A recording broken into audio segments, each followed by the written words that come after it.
L'énergie est un sujet qui divise, voire carrément qui fâche. On a cherché pour vous les débats qui enflamment la toile. Il y a vraiment de tout. Du vrai, du faux, du à peu près vrai, du presque tout faux. Et si on tentait de démêler tout ça ? Moudon investit 4 millions dans son chauffage à distance. Suite à un article du 24 heures sur l'investissement de Moudon dans son chauffage à distance. Un lecteur s'interroge et ironise. Pourquoi ils le font pas tout près des immeubles? À distance, c'est une mode, pas un mode de faire. Alors c'est vrai ça, pourquoi à distance? Est-ce vraiment si tendance? Tout d'abord, comment est-ce que ça fonctionne? Pour alimenter un chauffage à distance, il faut une centrale thermique. Celle-ci peut utiliser plusieurs sources de chaleur, des renouvelables ou non renouvelables, comme le bois, le solaire thermique, la combustion des déchets, les rejets de chaleur d'un site industriel, le gaz naturel ou le mazout. Ou la fondue, parce que c'est renouvelable et chaleureux. Ensuite, il existe autant de chauffage à distance que de techniques. Mais pour mieux comprendre, prenons un exemple précis, celui de Montet en Valais. Donc la source, la combustion de déchets.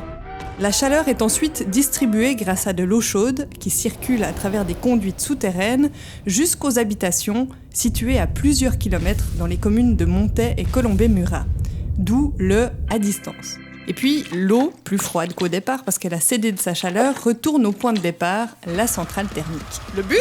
Gagner en efficacité sur le plan énergétique en revalorisant des rejets de chaleur ou en exploitant des ressources qui ne le sont pas, comme les eaux usées. Tu crois qu'ils brûlent quoi, les troncs? Les déchets de la société deviennent donc des ressources pour s'affranchir des chauffages à mazout, par exemple. Et autre objectif, centraliser la production de chaleur avec, par exemple, un projet de géothermie profonde. Maintenant, est-ce que c'est vraiment devenu une mode? Le terme n'est pas le bon, parce que dans les années 60-70, les installations de chauffage à distance étaient déjà très appréciées, surtout pour l'exploitation de rejets de chaleur.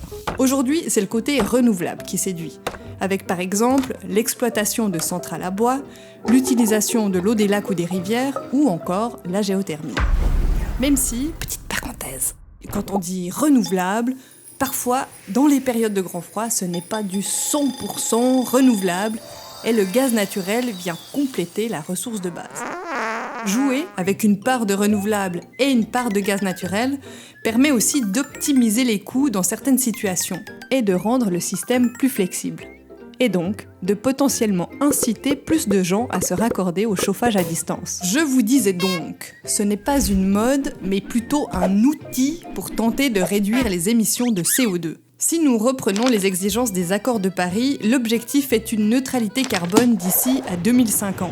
On doit donc atteindre le zéro net dans le secteur du bâtiment d'ici là, selon la stratégie climatique de la Suisse. Et il y a du boulot, quand on sait que ce secteur est responsable d'environ 1/3 de nos émissions de gaz à effet de serre. Et en ville, pour diminuer la consommation des bâtiments et diminuer le recours aux énergies fossiles, il n'y a pas beaucoup de choix. Les maisons ne peuvent pas avoir des chauffages à bois individuels parce que ça émet des particules fines qui sont mauvaises pour la santé. Ça pique les yeux, ça pue. Et les pompes à chaleur individuelles, ça fait trop de bruit. Et surtout, elles consomment de l'électricité en hiver, au moment où nous avons des déficits. Donc, il reste souvent le chauffage à distance comme instrument pour décarboniser le secteur du bâtiment en ville. Oui! Parce que ce principe de centralisation permet de réduire les sources de production de CO2. Plutôt que d'avoir 57 chaudières à gaz ou à mazout et autant de cheminées, eh bien il y a une seule grosse chaudière à bois par exemple. Mais calmez vos grosses chaudières, le chauffage à distance n'est pas efficient partout. Il est intéressant dans les zones à forte densité avec un maillage rapproché, mais moins dans les zones rurales. Il faudrait installer trop de réseaux de conduites souterraines pour une demande trop faible. Conclusion. Plus qu'une mode, aujourd'hui c'est un instrument pour nous aider dans la transition énergétique. D'ailleurs, dans d'autres pays, comme la Suède ou le Danemark, c'est même devenu une norme.